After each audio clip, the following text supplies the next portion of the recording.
Have you ever wondered, when all titles are stripped away, when all crowns are set down, what remains between two souls? Not power, not ceremony, only presence.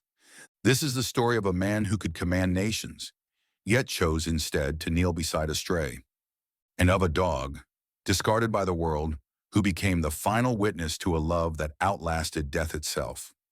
A story hidden beyond the marble and gold of the Vatican, where the most sacred sermon was not spoken from a balcony, but whispered between two hearts under the olive trees. Stay with me, because sometimes the greatest echoes are born not in the noise of triumph, but in the quiet, steady heartbeat of love that refuses to let go. The Vatican had always been a city of rhythm, a place where every movement, every breath seemed woven into the fabric of centuries. It was a kingdom of marble and ritual, where the air itself carried the scent of ancient incense and whispered prayers.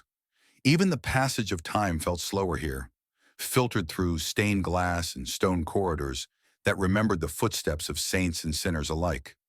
But now something had shifted. In the final days of Pope Francis's life, the rhythm of the Vatican faltered, as if the very heartbeat of the city had grown weary. The cobblestone streets that usually echoed with the soft shuffle of clerical robes fell into a deeper hush. Windows that once framed the bustling life of pilgrims now captured only the long, slanting shadows of a sun reluctant to rise. The grand basilicas, the solemn gardens, even the secretive hallways that threaded between power and prayer, all leaned inward as though holding a collective breath. The silence was not merely an absence. It was a presence, thick and solemn, pressing against the ancient stones like mist rolling in from a midnight sea. It clung to the marble floors and heavy oak doors, saturating the air with an invisible weight. Inside the modest papal apartment, far removed from the grandeur of the Vatican's public face, Pope Francis lay still. Not as a ruler cloaked in ceremony, but as a simple man nearing the end of a long pilgrimage.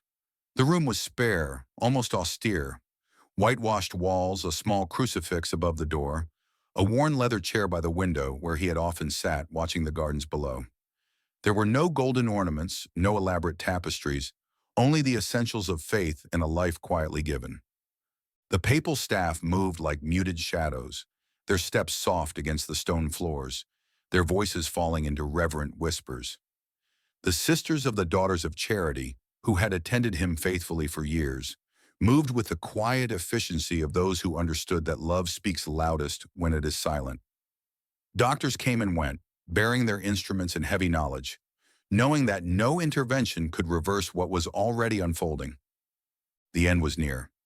Sister Cecilia, who had been with Francis from the early days of his papacy, lingered by his side more often now.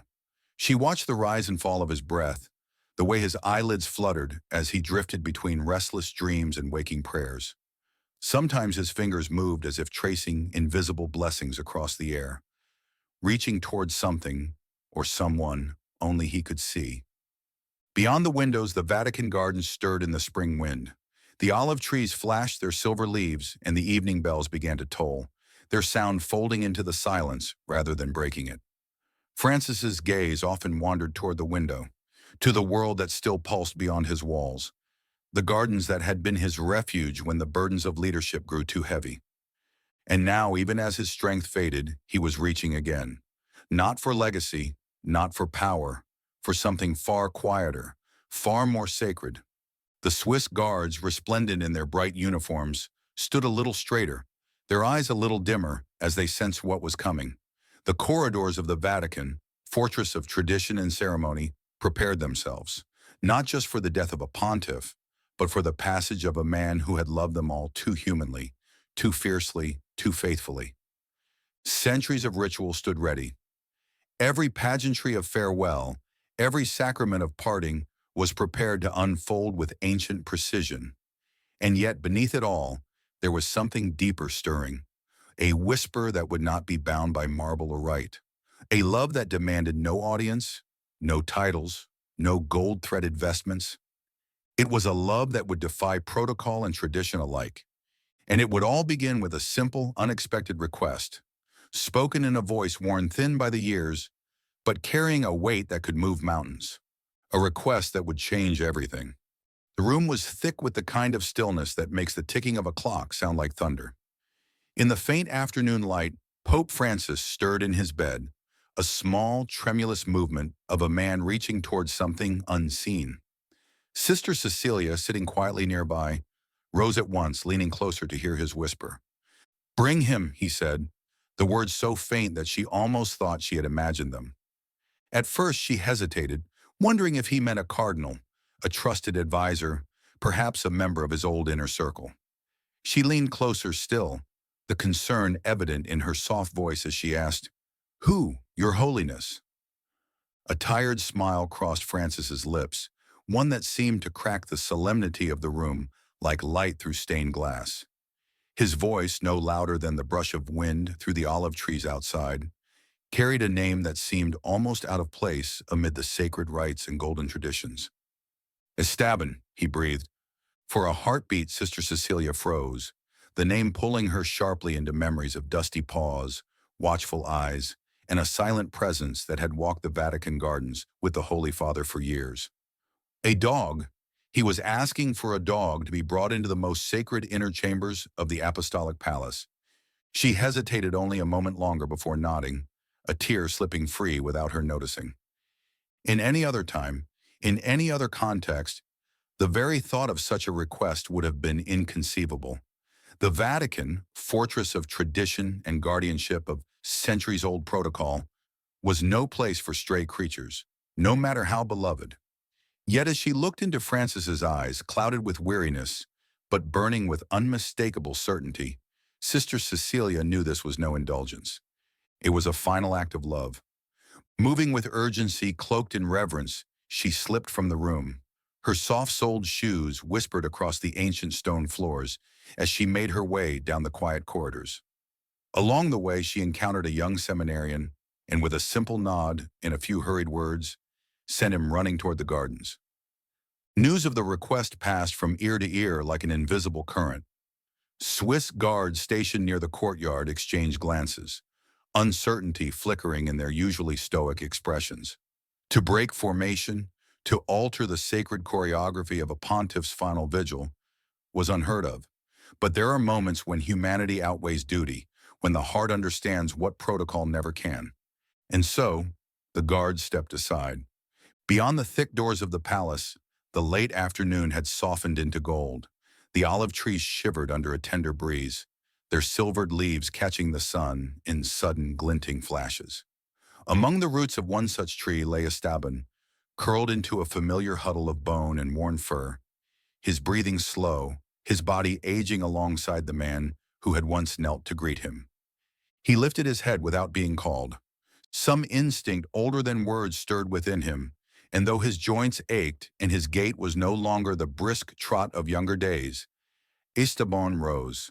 Slowly but with purpose, he crossed the grassy paths, each step steady, carrying him toward the place where stone and ceremony ruled, but where, for him, only one presence mattered. At the great doors of the palace, the Swiss guards stood to attention, but as Esteban approached, they did not lower their halberds to block him.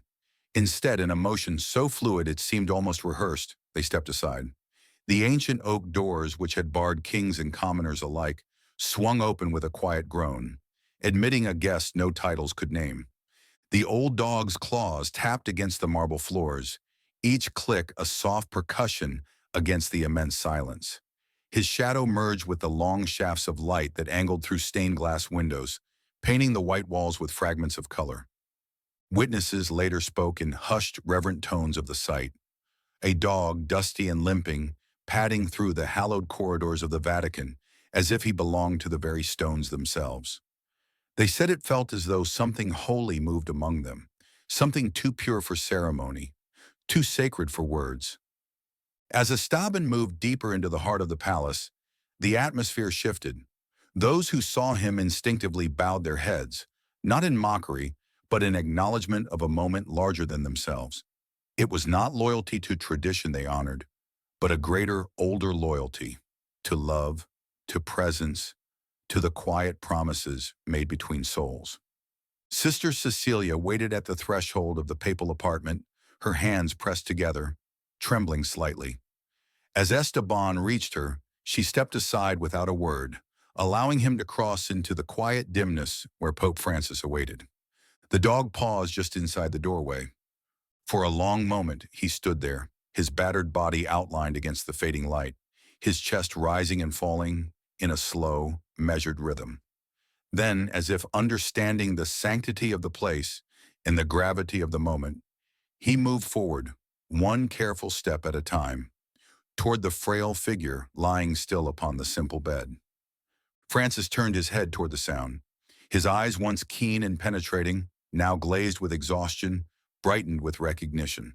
A smile, soft and full of ancient warmth, spread across his lips.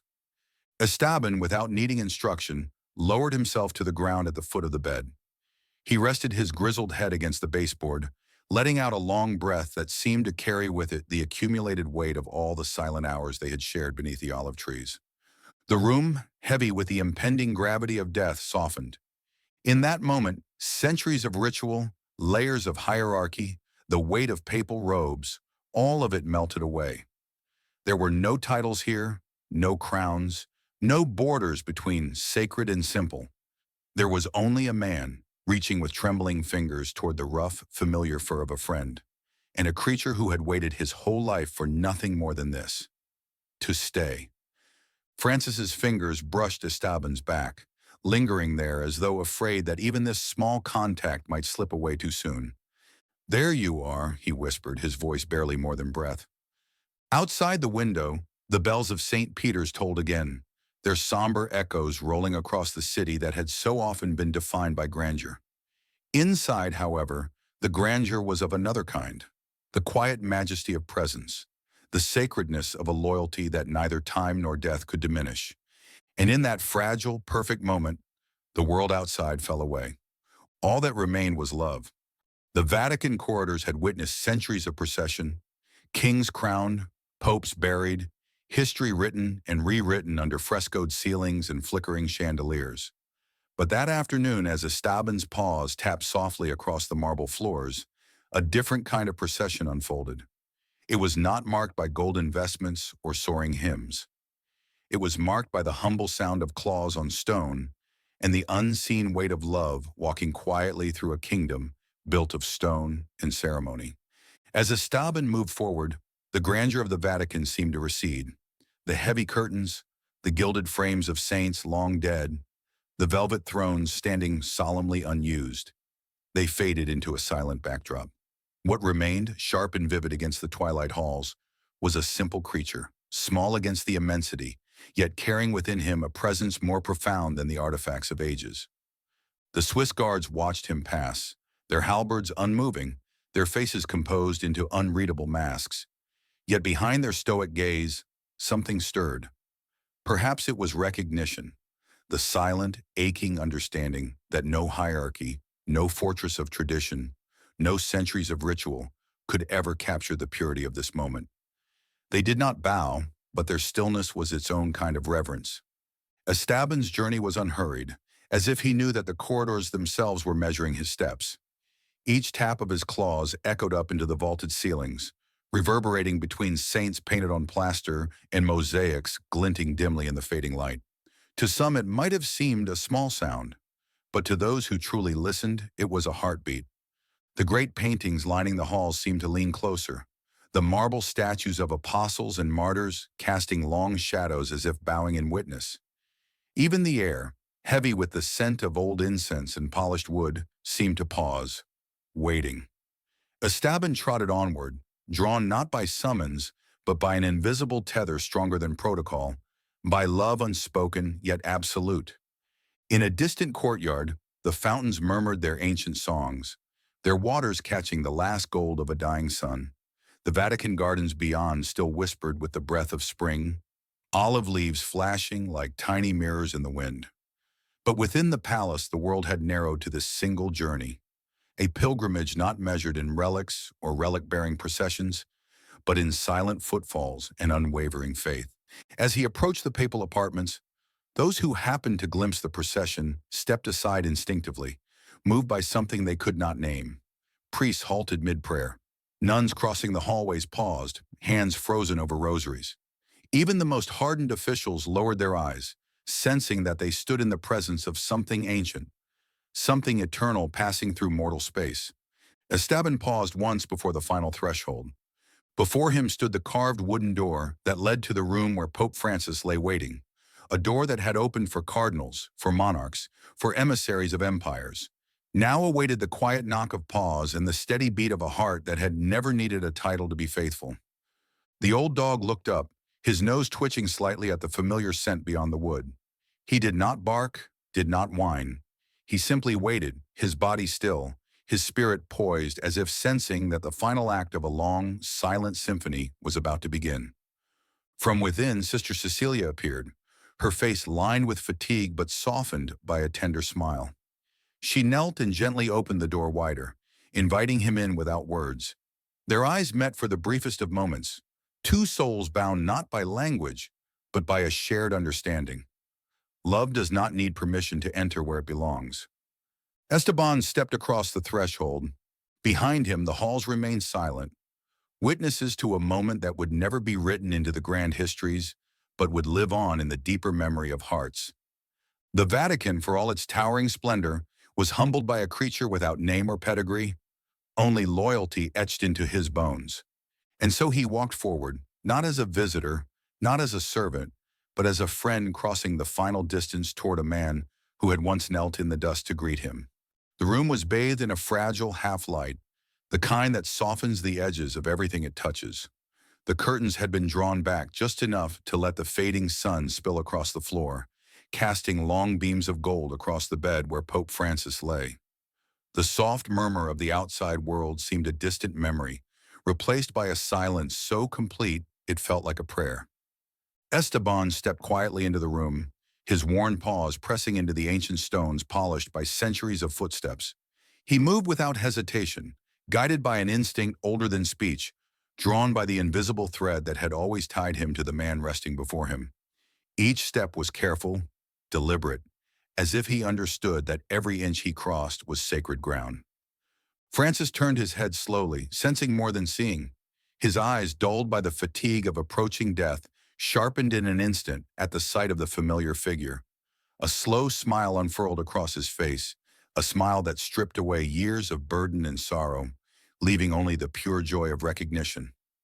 Estaban paused at the foot of the bed, his body lowering into a respectful crouch. He rested his head gently against the wooden frame, his eyes lifting to meet those of his old friend. He made no sound, asked for no gesture, demanded no attention. His presence alone spoke volumes. With a tremor in his hand, Pope Francis reached out. The distance between them seemed vast, an ocean of fatigue and failing strength. But still he stretched forward, his fingers brushing against the rough fur that had once warmed the shaded benches of the Vatican gardens. The contact was fleeting but powerful, a connection that needed no words to affirm its meaning. "There you are," Francis whispered, his voice a brittle thread in the quiet room. In those three simple words lived a lifetime of unspoken prayers, silent companionships, and the kind of love that neither ceremony nor crown could define. Estaban remained utterly still, his body pressed against the base of the bed like an anchor. His breathing matched the Pope's in slow, steady rhythms, a silent testament that he would stay for as long as needed, for as long as he was allowed. Sister Cecilia, standing quietly near the window, pressed a hand to her mouth to stifle a sob. She had witnessed countless sacraments in her years of service, from baptisms to final rites, but she knew deep within her soul that this moment was holier than most. Here, no incense was needed, no choir, no gold, no Latin hymns, only love, pure and unadorned. The light shifted as the sun dipped lower, painting the walls with deep amber. Shadows stretched across the room, cloaking the two figures in a veil of sacred intimacy. For a moment, time itself seemed to pause, granting them a pocket of eternity suspended between heaven and earth. Francis closed his eyes, his hand still resting lightly on Esteban's back. His breathing slowed further, each inhale a little shallower than the last. Yet there was no fear in the room, only a profound peace, the kind that comes when every need, every longing, has found its answer. Outside, the bells of St. Peter's tolled once more, their heavy notes folding into the dusk. But inside, another music played, one too soft for human ears. The music of two lives intertwined in silent fidelity, of presence offered without condition, of farewell given without regret. The Pope's lips moved again, but no words emerged, only the faint movement of breath brushing against the twilight air. Estabbon lifted his head slightly, sensing the shift, and gently, reverently, nudged his muzzle against the Pope's trembling hand. It was a blessing exchange between souls. In that moment, all the rituals of Christendom, all the hierarchies of men, fell away. What remained was the simplest and highest act of faith, to be there, fully unflinchingly, when another needs you most. The Vatican, for all its ancient majesty, would remember processions and proclamations. But heaven surely would remember this, the soft meeting of hand and paw in a dying light, the final sacrament of presence, the gospel lived out in silence. And when the sun finally slipped below the horizon, leaving only the violet hush of evening, the room remained full. Not with sorrow, not with fear, but with the gentle, indelible imprint of love that would linger long after the body had gone. Estabbon did not move, neither did Francis. And somewhere beyond the mortal veils of time and tradition, the angels surely wept, not with grief, but with the kind of joy that can only come when two spirits meet, stay, and bless each other in the quiet ending of days. Long before Estabbon padded quietly into the Sacred Heart of the Vatican, he had been little more than a shadow among the gardens, a creature unseen by most, drifting through the olive groves and stone paths like a living ghost. His ribs showed through a matted coat, his gait marked by an old limp that spoke of battles no one had witnessed. To many he was just another stray, lost in the folds of a city too ancient and too proud to notice the forgotten things at its feet. The Vatican gardens, for all their beauty, had not always been kind to wanderers. Tended by careful hands, guarded by centuries of protocol, they offered little welcome to those without purpose or pedigree. Yet somehow Estabbon found a way to exist there, carving out a life in the spaces between marble fountains and whispering olive trees. He learned to move silently, to stay in the shadows, to accept the small mercies left by gardeners, too soft-hearted to chase him away. A scrap of bread here, a bowl of water tucked discreetly beneath a bench there. It was enough. Enough to survive, though never enough to belong. People rarely noticed him. Those who did often turned away, unwilling to acknowledge the scruffy figure that did not fit into the polished image of the Vatican's sanctified grounds. A nuisance, some muttered, a blemish on the perfection of tradition and order. But not everyone saw a nuisance. One morning, long before the world would hear his name whispered in reverence, Pope Francis noticed. It was in those early hours when the mist still clung to the earth, and the city beyond the walls had not yet stirred from its slumber. Francis, seeking a rare moment of solitude before the day's weight descended, wandered the paths alone. By a crumbling fountain overgrown with ivy, he saw him. A pair of wide, fearful eyes peered from behind a bush, torn between the urge to flee and the desperate hope of being seen. The Pope did not call for guards, did not shoo the creature away. Instead, he did what he had done so many times before for the forgotten souls of the world. He knelt. It was not a grand performative gesture. There was no entourage, no photographer to capture the moment. It was simply a man lowering himself into the dust, offering his presence, his stillness, his respect. Francis extended a hand, empty and open. No coaxing, no commands, only the silent invitation that says, "You are not invisible to me." Estabbon did not come closer that day. He stayed frozen, every muscle tense for flight. But something shifted, something invisible and profound. A bridge was built between two lonely hearts, anchored not by expectation, but by the sheer audacity of being seen. The next morning Francis returned, and the morning after that, a ritual was born in the hush of dawn, a ritual of quiet offerings and quieter trust. A piece of bread left gently on the ground, a soft murmur of greeting, a glance that said, "I remember you." Over weeks and months, the distance between them shrank. Estabbon, once a trembling shadow, learned to sit a little closer, to take the bread without flinching, to rest under the shade of the same tree where the Pope would pause to pray. Francis named him Estabbon, drawing from the old Hebrew word for steadfastness and crown. A name that was not just a title, but a blessing, a prophecy whispered over a creature who had known little else but abandonment. In the great halls of the Vatican, few knew of this unlikely bond. A handful of gardeners smiled knowingly when they found extra bowls tucked beneath hedges. A few seminarians glimpsed the Pope sitting in silence. A dog curled at his feet like a living parable. But no edicts were issued, no protocols rewritten. It remained a quiet rebellion, a love story written in dust and light. Estabbon never wore a collar. He never learned tricks or performed for approval. His loyalty was not conditioned by commands but given freely, earned through months of simple presence. He belonged to no one, and yet he belonged utterly. Through him, Francis saw reflected the faces of all those the world had forgotten, the poor, the broken, the unwanted. He saw in Estabbon the fierce, enduring worth that lies buried beneath wounds and scars, waiting only for someone to kneel low enough to see it. The Vatican gardens, polished and manicured though they were, bore witness to a miracle not carved in stone or chanted in Latin. It was a miracle of love that asked for nothing, gave everything, and made sacred even the most battered, overlooked life. And in Estabbon's silent companionship, Francis found something he had long sought. Not the grandeur of thrones, not the heavy weight of crowns, but the simple, salvific truth that to love without condition is to touch the divine. It was a truth that would follow both man and dog to the final threshold of their earthly journey, where titles would fall away and only presence would remain. Their bond was never sealed with grand gestures or solemn vows. It was forged in the quiet spaces between days, in the soft crackle of dry leaves beneath an olive tree, in the whisper of sandals brushing stone paths, in the way two hearts learned to listen to each other without sound. There were no photographs, no written records, only memory, breathing quietly between man and creature. Estabbon never needed to understand who Francis was to the world. He knew only the man who knelt, the hand that offered without demanding, the voice that spoke not in command but in invitation. In return, he gave what the world so often struggles to offer: presence without expectation, loyalty without condition, love without fear. Often they would sit together in the gardens for long stretches of time, saying nothing.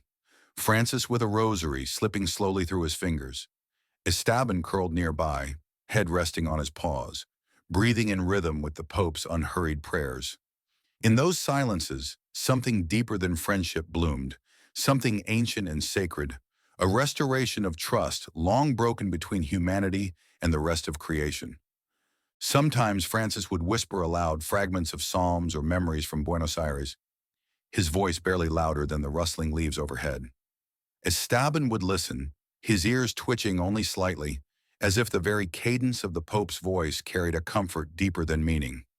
In those moments, no words were needed. Presence was enough. To the world beyond the walls, Francis remained a figure of immense authority, a man whose words could shift the tides of nations. But here, among the olive trees, he was simply Jorge, a man with tired feet, calloused hands, and a heart that still dared to love what others overlooked. Estabbon saw none of the robes, none of the splendor. He saw the truth underneath. In return, Francis found in Estabbon a glimpse of the divine hidden in the ordinary, a creature that asked for nothing but company, who taught by example that the purest relationships are not built on usefulness or domination, but on mutual being. To be near, to stay, to breathe the same air. This was the ancient covenant restored, one heartbeat at a time. When Francis prayed aloud for the church, for the poor, for the broken-hearted, Estabbon was there. When he sat in stillness, wrestling with decisions too heavy for any one man to bear, Estabbon was there. When sorrow gripped him in the small hours of lonely mornings, Estabbon was there. Not to fix, not to question, but simply to be. It was a kind of love rare in a world obsessed with achievement and acclaim. A love that expected no reward, demanded no recognition. A love that, like the love of God himself, existed simply because it could not do otherwise. The Vatican officials, for the most part, pretended not to notice. Occasionally, a disapproving glance would follow Estabbon as he trailed behind the Pope through lesser-used passages of the gardens. Whispers circulated about propriety, about appearances, but Francis, true to his nature, paid them no mind. He understood that love, real love, often looks foolish to those who mistake status for sanctity. In Estabbon's silent companionship, Francis found a living homily more powerful than any he could preach from a balcony. It was the gospel without words, the gospel lived out in fur and dust, in slow trust earned and never demanded. Together they reclaimed sacred ground, not with pomp, but with patience, not with declarations, but with presence. And as the years drew on, that bond deepened, threading itself through every season of their shared life. Winter rains, spring blooms, summer's relentless heat. Through them all, Estabbon remained. His body grew older, slower, but his spirit, like Francis's, was stubbornly steadfast. The world changed around them, as it always does. New crises arose, new controversies burned through headlines. Power shifted hands, decisions were made in marble-clad chambers. Yet in a quiet corner of the Vatican gardens, a man and a dog remained, untouched by the noise, anchored only in the certainty that where love abides, there too dwells eternity. It was a bond beyond words because it was never built upon them. It was built upon something older than language, something as ancient as the first breath of creation, when God called all things good. In the end, it was not theology or policy that sustained them. It was presence. It was trust. It was the simple, fierce knowledge that to be seen, to be stayed with, is the greatest gift one soul can offer another. And when the final days came, when strength faded and words grew too heavy to speak, it was this bond, silent, enduring, unbreakable, that would carry them both across the threshold of this world into the next. Long before marble domes crowned the skyline of Rome, before golden chalices and thundering choirs marked the rites of faith, there was a garden, a place where humanity first walked not as rulers, but as companions, where the earth was not something to be conquered, but to be tended, and every creature breathed the same sacred air under an undivided sky. In that ancient garden, there were no hierarchies, no crowns or titles. There was only presence, a rhythm of belonging woven through every leaf, every river, every beating heart. It was not a kingdom of dominion, but a communion of life, entrusted to human hands not for possession, but for care. Francis, more than most, had carried that memory within him like a flame hidden from the winds of ambition. In the quiet hours he spent with Estabbon beneath the olive trees, he was not reclaiming a forgotten tradition, he was living it, reawakening something older than the church, older than language itself, a covenant written not in ink but in breath and trust. When Francis looked into Estabbon's scarred face, he did not see a creature to pity or to tame. He saw a fragment of the original harmony, the whisper of Eden calling through centuries of noise, reminding him, and through him, reminding the church, that before we built altars, we were simply called to love. The theology of Eden was simple: tend, not take, walk with, not rule over, see, not ignore. And in every slow, patient hour spent beside Estabbon, Francis lived that theology more profoundly than any homily or encyclical could capture. There was no sermon more powerful than the way Francis stooped to share his bread with a stray. No cathedral grander than the small patch of earth where man and creature sat shoulder to shoulder, their differences forgotten in the gentle kingdom of companionship. Scripture had always whispered this truth to those willing to listen, from the animals saved on Noah's ark, to the lilies and sparrows that Jesus spoke of with reverent affection, to the final vision of a restored creation where the lion lays down with the lamb. God's covenant had never been just with humankind. It had been with all life. Estabbon, in his quiet faithfulness, became a living echo of that ancient promise, a testimony that worth is not measured by utility, that love does not discriminate between the crown and the forgotten. Every breath that filled his battered lungs was a reminder that nothing created by God is ever truly abandoned. The Vatican gardens themselves seem to respond to this rebirth of memory, where once only manicured perfection ruled, now life returned in small, wild ways. Tiny flowers pushed through cracks in the old stone.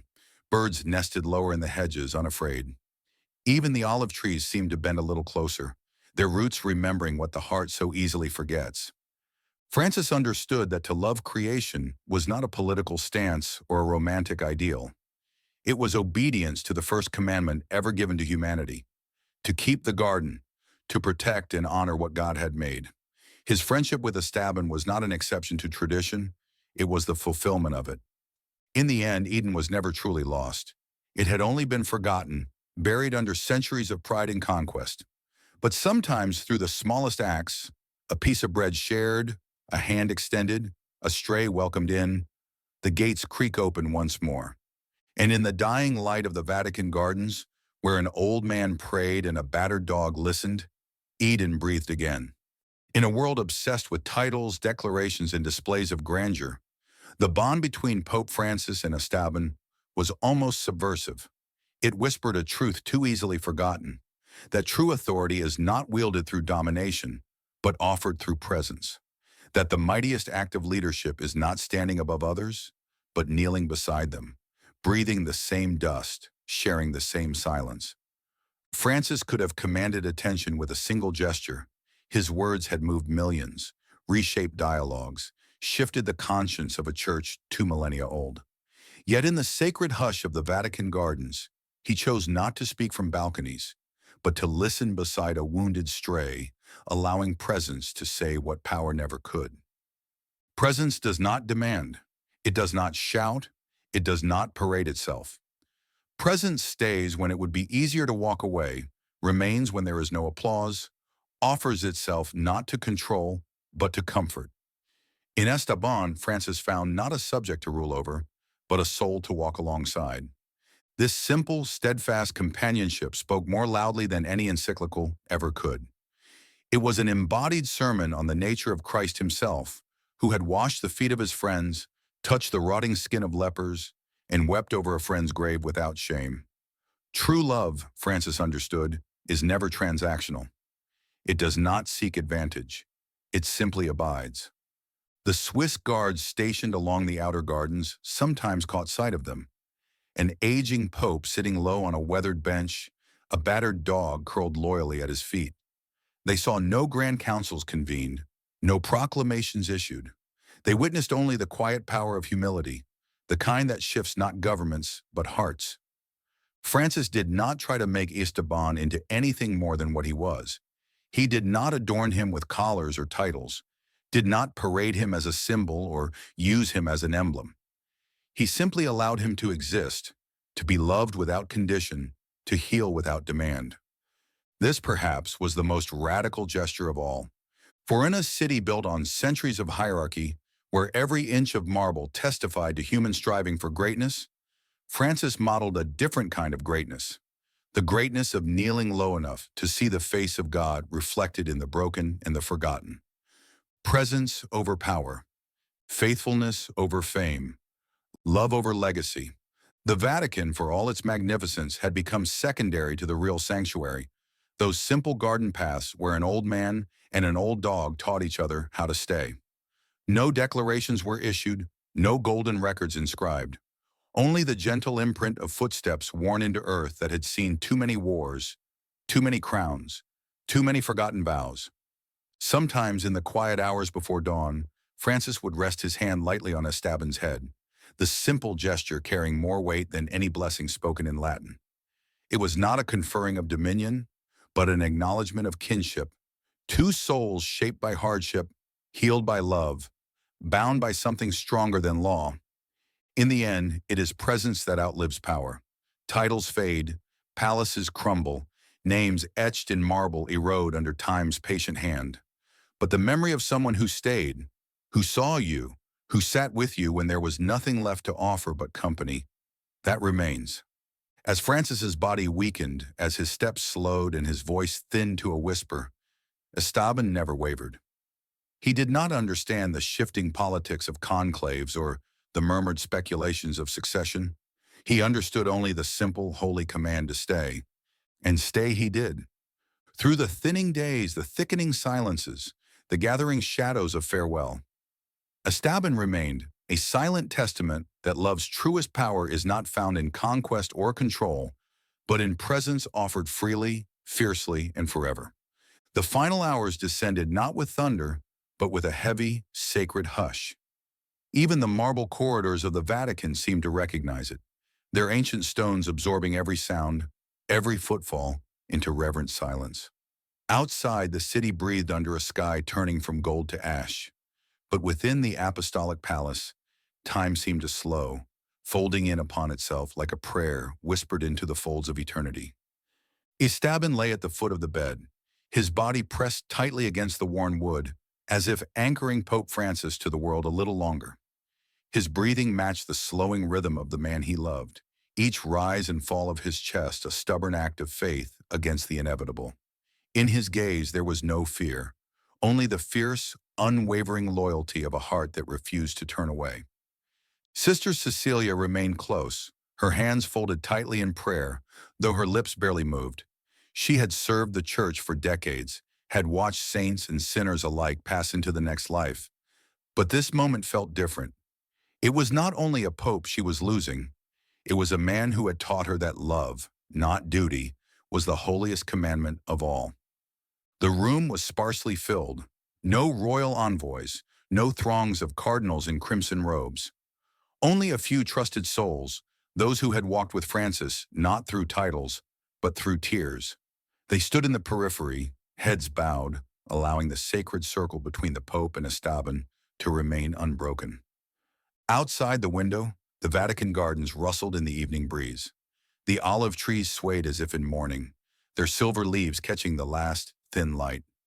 Somewhere beyond the gardens, the bells of Rome began to toll, not in grand pronouncement, but in the low, steady cadence of farewell. Francis's breaths became shallower, the spaces between them stretching longer, each one a struggle that pulled him further from the world of stone and breath. Yet even in this passage, there was peace, a peace born not of resignation, but of completion, the quiet fulfillment of a life poured out in small acts of love, in forgotten gardens and unseen sacrifices. Estaban shifted closer, sensing the change. He rested his head lightly against Francis's hand, offering the only benediction he knew, presence. No words, no sermons, no final declarations. Just the soft, steady truth of a life shared, a love given freely, a vigil kept to the very end. Francis, with the last reservoir of strength, opened his eyes once more. They found Estaban, and in them flickered a light too deep for language, a gratitude vast enough to hold the entire sorrow and beauty of the world. His fingers, trembling and thin, managed one final stroke along the dog's matted fur. "You stayed," he whispered, barely audible, but clear enough that even heaven must have leaned closer to hear. And then, with a breath as soft as a sigh, Francis let go. The room remained still, suspended in a holiness too profound to shatter. Sister Cecilia bowed her head, tears slipping freely down her worn cheeks. A priest murmured the words of commendation, his voice breaking halfway through. But Estaban did not move. He remained exactly where he was, his head still pressed against the hand that had once reached down to lift him from a life of wandering. Minutes stretched into something timeless. No one dared disturb the sacred tableau. The Pope who had loved without condition, and the creature who had loved him back beyond death's reach. In that small, unadorned room, amid fading light and hushed prayers, the purest sermon ever preached unfolded silently. And outside, the olive trees kept their silent vigil too, their leaves whispering secrets into the gathering night. In the days that followed, the world grieved in waves, first with breaking news headlines, then with solemn masses, and finally with the quiet, aching silences that lingered after the ceremonies ended. Statues were draped in black, bells tolled across continents, and mourners filled churches from Buenos Aires to Rome. Yet amid the grandeur of official mourning, it was the memory of a simple vigil, a man, a dog, a final breath, that lodged deepest in the hearts of those who truly understood. Estaban remained in the Vatican gardens, refusing to leave the grounds where his friend had walked, prayed, and wept. The Swiss guards, moved by a reverence they could not explain, made quiet allowances. Gardeners left scraps of bread and bowls of water tucked under benches. No decrees were issued about him. No orders needed to be given. The Vatican itself seemed to understand. Estabbon was no longer a stray. He was a living relic, a breathing testament to the holiness of unconditional love. Pilgrims who came to pay respects often caught sight of him, a scruffy figure winding between the olive trees, pausing by the old fountains where he and Francis had spent countless mornings. Some knelt when they saw him, tears bright in their eyes, sensing that they stood before something greater than grief, something closer to grace. In homilies and letters, cardinals spoke of Pope Francis's legacy, his reforms, his compassion, his vision for a church less focused on power and more on service. But in whispers, among the faithful, another story passed from mouth to mouth. The story of Estabbon, the stray who stayed, and the Pope who chose presence over protocol. It was said that Francis's greatest sermon was not one he spoke from the balcony of St. Peter's Basilica, nor one he wrote in encyclicals sent across the globe. It was the one he lived with a battered dog, hidden away from cameras and applause, in the garden where power had no currency and only love mattered. Theologians debated how best to describe his papacy: transformational, controversial, courageous. But for those who glimpsed the deeper thread running through every choice he made, every wall he dismantled, every barrier he stepped across, the answer was simpler. He loved, without reservation, without spectacle, without expectation. And in doing so, he reminded a weary world that the kingdom of God is not built in marble and gold, but in the everyday acts of mercy that pass unnoticed by kings and cameras alike. In feeding the hungry, sheltering the lost, sitting quietly beside the brokenhearted, in choosing presence when power would be easier. Estabbon became the quiet symbol of that legacy. Not a saint carved in stone, not a theologian hailed in history books, but a creature whose only sermon was staying when it mattered most. His presence in the gardens, his silent patrols beneath the olive branches, became a living echo of Francis's final blessing. For presence is a kind of power too, the kind that does not conquer, but redeems. The kind that does not force, but frees. The kind that does not lift itself above others, but kneels low enough to touch the wounded places in the world and say, "I am here. I am not leaving." Visitors to the Vatican would sometimes pause, watching Estabbon disappear into the twisting paths, his coat rough with dust, his limp still pronounced, and they would whisper prayers not for crowns or conquests, but for the courage to love as he had been loved, to stay as he had stayed. In the archives of history, the life of Pope Francis would be recorded in books and monuments. But in the deeper archive, the one written not by scribes but by the trembling hands of those whose lives were changed by unseen mercies, his truest legacy would be told differently. It would be told in the story of a man who saw a stray and chose to kneel. In the story of a dog who, when given every reason to flee, chose to stay. In the story of two souls who found Eden again, not in the perfection of paradise, but in the battered beauty of love that simply refused to let go. And long after the bells stopped tolling, after the world moved on to newer sorrows and fresher scandals, that legacy would remain, etched not in stone, but in hearts willing to believe that sometimes the most sacred thing we can offer each other is not a sermon or a monument. It is presence, it is love, it is the simple, unbreakable act of staying. Long after the funeral rites concluded and the echoes of choirs faded from St. Peter's, it was the small, quiet moments that lingered like the scent of incense clinging to ancient stone. Those who had walked the halls of the Vatican during Francis's final days spoke little of the grandeur of ceremony. Instead, they spoke of silences, of glances, of the soft padding of Estabbon's feet down marble corridors, carrying the weight of 1,000 whispered lessons. The first lesson was simple. Love stays. Not when it is convenient, not when it is celebrated, but when it is needed most. Estabbon stayed through the long silences, the slow unraveling of strength, the hours when even hope grew threadbare. He stayed not because he understood death, but because he understood presence. And in that, he understood something holier than theology. The second lesson was harder. Worth is not measured by status. The world had overlooked Esteban, as it so often overlooks the broken, the battered, the forgotten. But Francis saw beyond the torn coat and the limping gait. He saw what God sees, a heart capable of love, a soul worthy of belonging.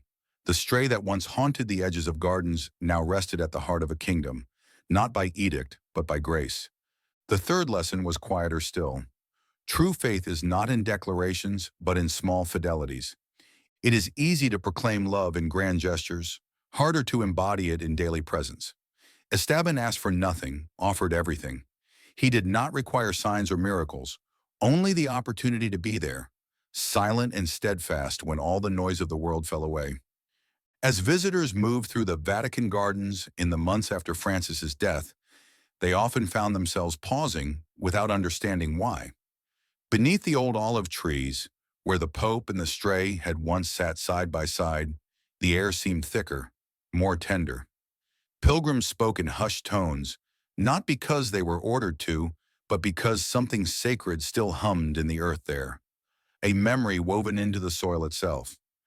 It was not the memory of triumph, but of tenderness, not the memory of dominance, but of devotion, not the memory of a church's power, but of a man's humility. Children would sometimes spot Esteban from a distance, whispering excitedly to each other about the Pope's dog, as if glimpsing a living relic. Yet Esteban, indifferent to reverence or curiosity, continued his slow, measured patrols, a quiet guardian of a love story too pure for words. The whispered lessons continued for those willing to hear them. That greatness is measured in gentleness, that leadership is defined by compassion, that faithfulness requires no audience.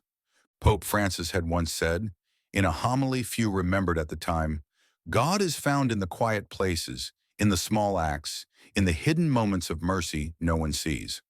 Estabbon, in his patient vigil, became the living embodiment of that forgotten truth. In a world increasingly noisy, fractured, desperate for spectacle, the story of an old man and a stray dog offered a different path, a narrow way where love moves not through conquest, but through staying, where redemption is not won by might, but by presence. Long after monuments crumble and titles are forgotten, these lessons will endure, not because they were shouted from pulpits, but because they were whispered into the heart of the world, whispered by a pope who chose love over legacy, whispered by a dog who chose presence over fear, whispered still by every soul who remembers that sometimes the holiest work we can do is simply to stay. Seasons shifted softly across the Vatican gardens, weaving their ancient tapestry of light and shadow over the stone paths and weathered benches. Spring draped the olive trees in fresh silver green. Summer baked the cobblestones under golden heat.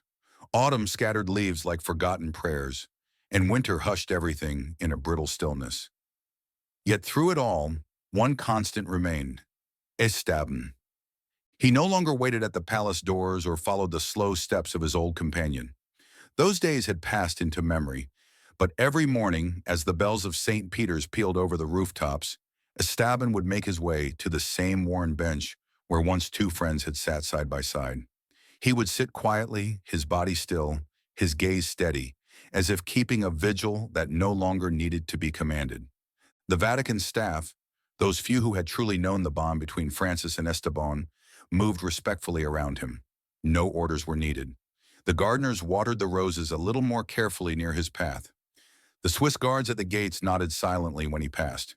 Even the visitors, sensing something sacred, lowered their voices when they spotted the old dog resting in the shade. In a place known for its ceremonies and grandeur, Esteban's silent presence became its own kind of liturgy, a daily act of remembrance, a living prayer woven into the rhythm of the gardens themselves. No hymns announced his arrival, no incense marked his passing, and yet his steps carried the memory of a love that had refused to abandon, even when all else had faded. Children visiting with their families would sometimes point and ask about the quiet dog in the garden. Guides would pause, choosing their words carefully, before telling the story of the Pope and the stray who had taught the world about fidelity in a language deeper than speech. Some wept softly. Some smiled and lingered longer under the olive trees. Estaban grew older, his gait slower, his rest longer, but his spirit remained untouched by time. His body bore the marks of age, but his purpose never wavered. In his silent patrols, in his quiet returns to the bench, he bore witness to something the world often rushes past, the sacredness of simple presence. And the garden remembered too. The air around that old bench seemed thicker, charged with a tenderness that neither time nor death could erode. Even the trees, ancient as they were, seemed to bow a little lower, their branches whispering secrets of companionship and promises kept beyond mortal endings. Visitors left offerings sometimes, a small bowl of water, a crust of bread placed gently at the base of the bench, a hand pressed reverently against the worn stone. They left prayers too, whispered into the twilight air, trusting that somehow in this corner of holy ground, those prayers might be carried further. No official commemorations marked the place. No plaques were erected, no marble statues carved. And yet in the hush of the gardens, Francis's greatest sermon lived on, not in words etched in stone, but in a love written into the soil itself, guarded by a creature who had never needed titles to know where he belonged. The world beyond the walls of the Vatican continued in its ceaseless rush. New leaders rose, new scandals broke, new histories demanded to be written. But within the hidden heart of the gardens, time moved differently. It moved at the pace of love, slow and faithful, measured not in victories or headlines, but in the soft, enduring echo of presence. And as long as Estaban remained, so too did the garden's memory. So too did the story. A story about a pope who chose to kneel, about a stray who chose to stay, about a love so simple, so steady, that even death could not silence it.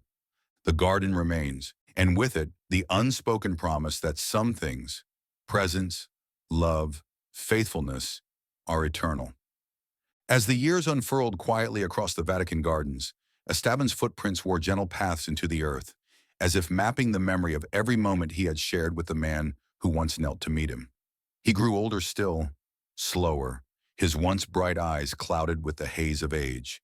Yet there was a dignity in his movements, a grace that no infirmity could erase. His presence remained a soft pulse at the heart of the gardens, a living testimony that love, once truly given, does not vanish but ripples outward forever. Pilgrims came and went, cameras flashed and news cycles churned, but the real story, the story that mattered, was told in the quiet bends of trees, the soft hush of evening breezes, the persistent loyalty of one who had nothing to gain and everything to give. Estaban was not a monument to be visited. He was a witness to a truth most had forgotten, that the greatest echoes in this world are not the ones shouted loudest, but the ones lived most faithfully.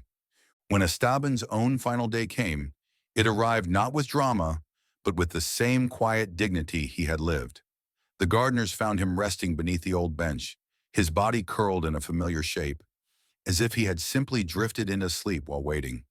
The Vatican staff, many with tears in their eyes, handled him with a reverence reserved for saints, and in a corner of the gardens known only to a few, they laid him to rest beneath the olive trees, where the roots of the earth could embrace him as gently as Francis once had.